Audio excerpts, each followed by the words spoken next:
Most people with my injuries go into a major depression for a long time, but it just never really happened with me because I had so much support, family, and encouragement.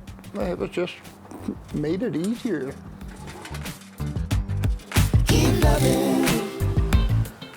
The disability I have is classified as a C5-6 fracture dislocation. It's caused me to suffer from quadriplegia, which is paralysis of 4 limbs.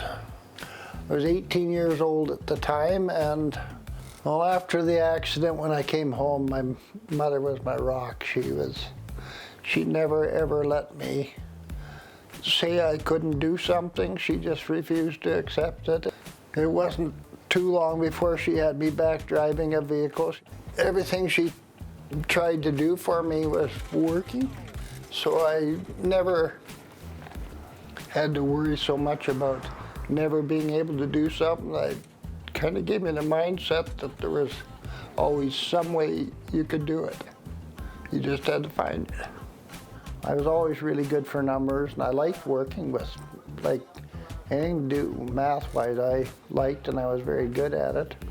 And I was fortunate enough to get enrolled in this certified general accountant program, and they agreed to let me go by correspondence.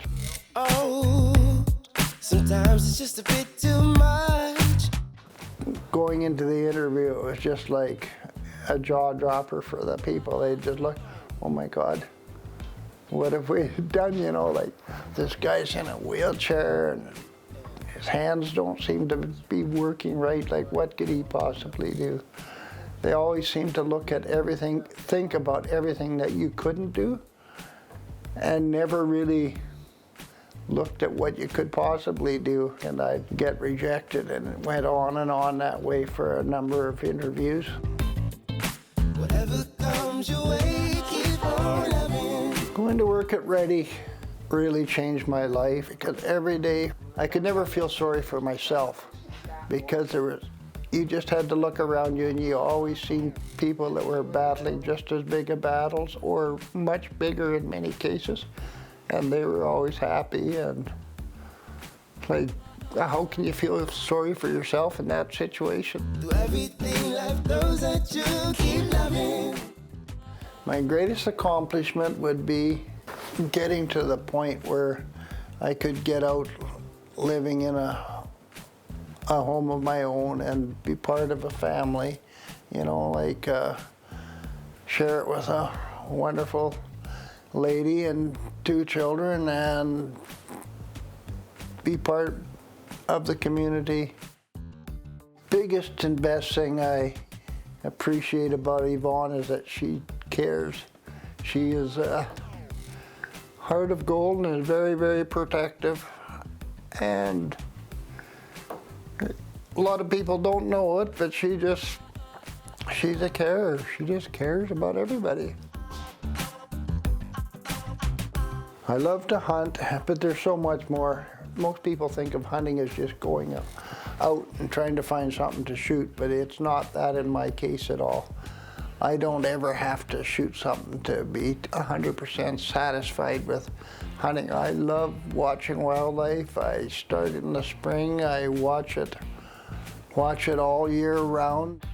I can be out sitting in a blind waiting for a deer, and I might have a cottontail rabbit or a pheasant walking around in front of me, and I'm just completely absorbed in it. I just love watching wildlife. Thank you so much for that. This has just been a total shock to me when I heard that I'd been nominated for this award. And when I was selected, with the people I'm around most of the time, it seems like the more you stay engaged and participate with them in different things, that the wheelchair just seems to disappear. They don't see a man in a wheelchair anymore. They see a friend, and they treat you like that. And that's the best experience you can have. As well, thanks to all the incredible friends who have shared their lives and supported me on this incredible journey. One of the things that I'd like for people to think about when they're facing people with obvious disabilities is that they are just people trying to live their life, and drawing attention to their situation is not what they're looking for. They want to be part of the world and enjoy it the same as everybody else. And